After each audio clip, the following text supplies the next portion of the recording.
Dear colleagues, good morning, everyone. I'm very sorry I cannot be with you today in Brussels, but I could not miss the opportunity to contribute, albeit remotely, to the work of the second international conference of the Global Alliance to Counter Migrant Smuggling.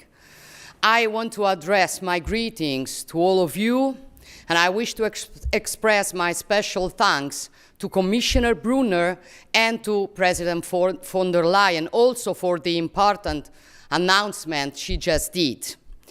An initiative, the one we celebrate today, which is based on a key assumption that managing migration flows is possible and that a concrete alternative to irregular migration and human trafficking exists and is feasible.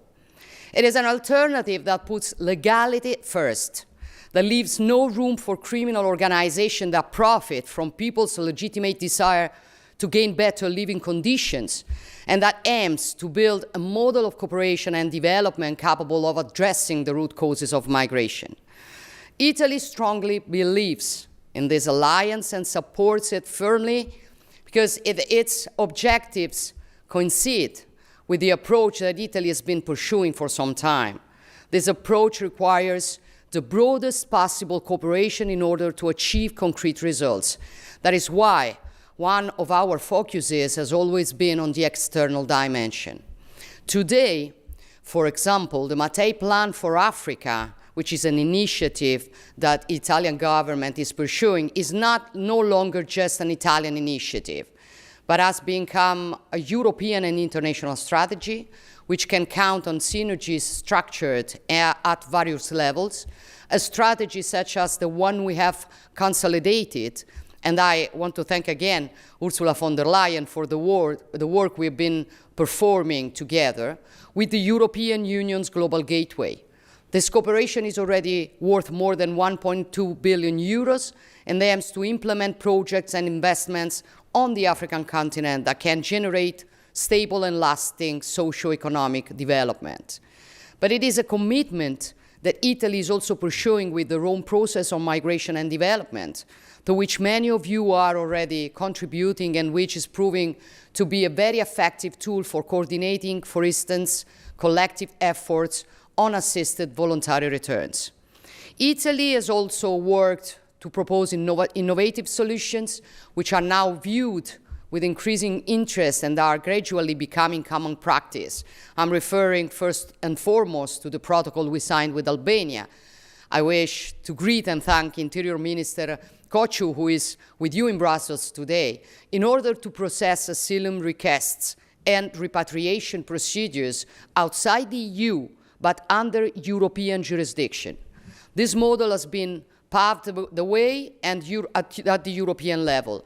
And this is demonstrated by the agreement reached a few days ago by EU Home Affairs ministers on the introduction of the concept of safe third countries and the European list of safe countries of origin, as well as on the new return regulation, which provides for the possibility of establishing return hubs in third countries.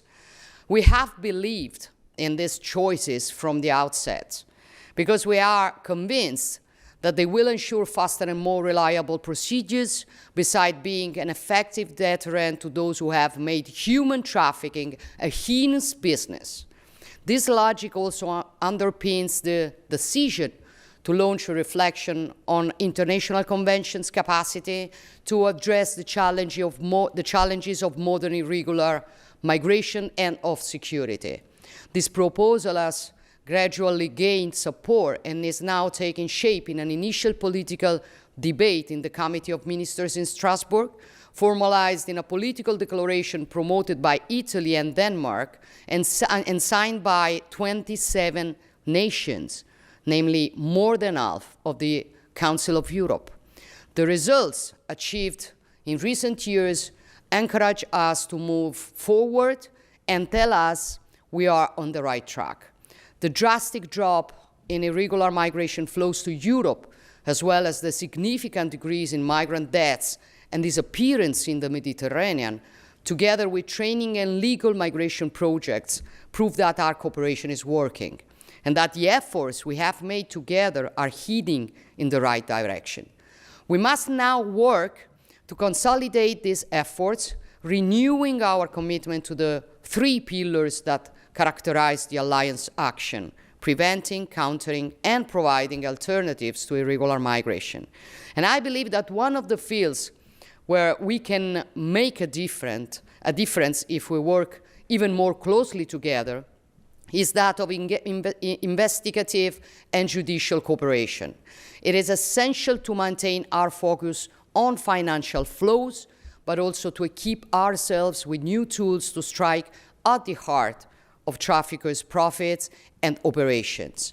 In this regard, Italy has welcomed the strengthening of Europol's mandate and supports the discussion on possible new sanctions regime against traffickers put forward by the European Commission to complement the judiciary and the various international conventions on the subject. So, dear colleagues, dear friends, today we are renewing our common commitment to combat human traffickers and eradicate what is, to all intents and purposes, a new and unacceptable form of slavery. We will do so with determination and conviction, because the defense of human dignity is our guiding principle. That is Italy's mission, and I'm convinced it is also your mission. So thank you very much, and thank you, Ursula, for convening the meeting.